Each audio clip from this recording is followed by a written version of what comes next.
This test pinpoints exactly which bacteria causes the infection. Welcome back to this channel where we talk about the basic medical information making a difference.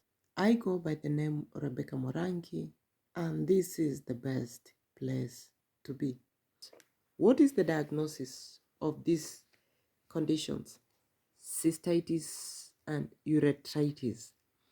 These conditions can be diagnosed mostly based on the patient symptoms, medical history, and also by performing some lab tests.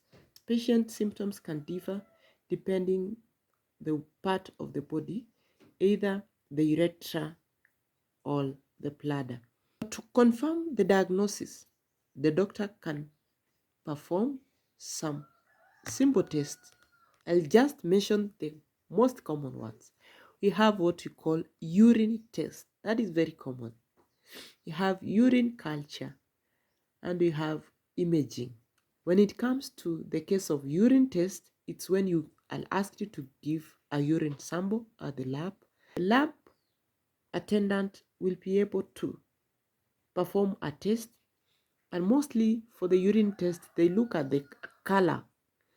Remember, in the symptoms we mentioned of a cloudy or a strong smelling urine.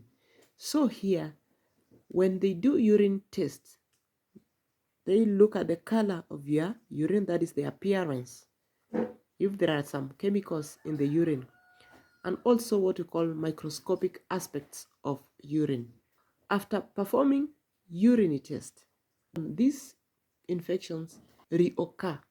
They do what we call a urine culture, where they look at what we call bacterial aspects in urine.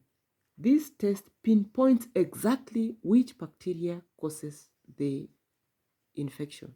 These are bacterial infections. So mostly they are treated by antibiotics. So the doctor will be able to prescribe the best antibiotic to clear this infection. And remember, sometimes some infections resist. We have what we call antimicrobial resistance. Another test is what we call imaging, where they can either decide to do ultrasound, an X-ray, or a CT scan to the urethra or the bladder.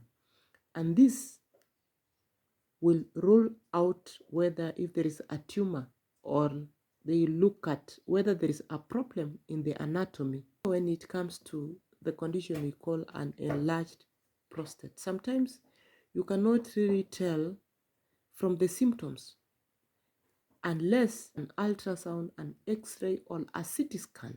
So after getting the problem now from performing these tests, what will follow is what we call the treatment.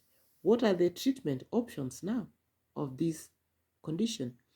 The treatment options typically involves antibiotics.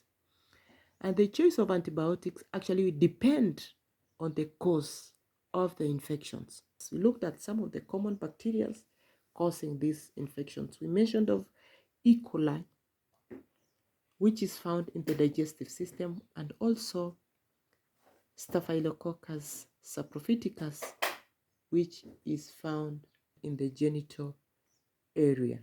Sometimes the doctors do the treatment, they aim at what we call both gonococcal and non-gonococcal infections, especially when it comes to what we call urethritis.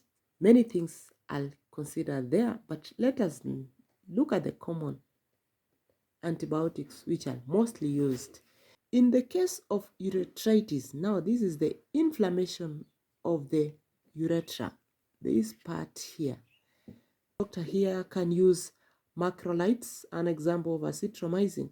Another antibiotic is what we call tetracyclines. We have an example of doxycycline, and we have cephalosporins, an example of cefixime.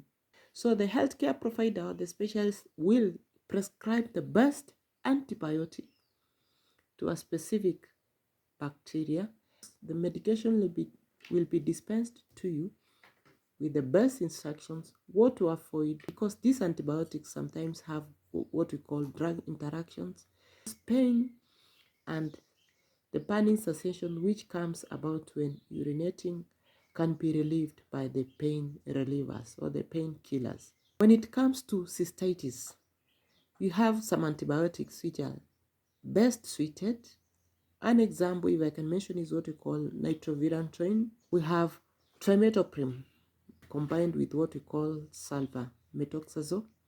The reason being of that combination is to prevent what we call resistancy. You have fosfomycin, tometamol, and you have fluoroquinolones, an example of ofloxacin, ciprofloxacin, levofloxacin, moxifloxacin.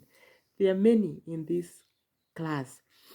Although this class, mostly we have what we call antimicrobial resistance. Some bacteria resist these medications. That is why when you mention of fosfomycin, sometimes it works better for the bacteria which resist the class of fluoroquinolones. Fosfomycin does better.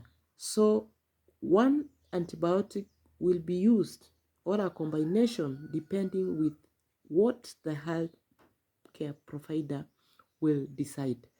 And also, drinking plenty of water and urinating frequently can help to flush out these bacteria from the urinary tract. So up to this point, I believe you have heard on how the treatment can be done on these urinary tract infections after getting the right diagnosis. Information is power. In the next video, we are going to look at the prevention measures before we look at the complications. Thank you so much. Let's meet in the next video.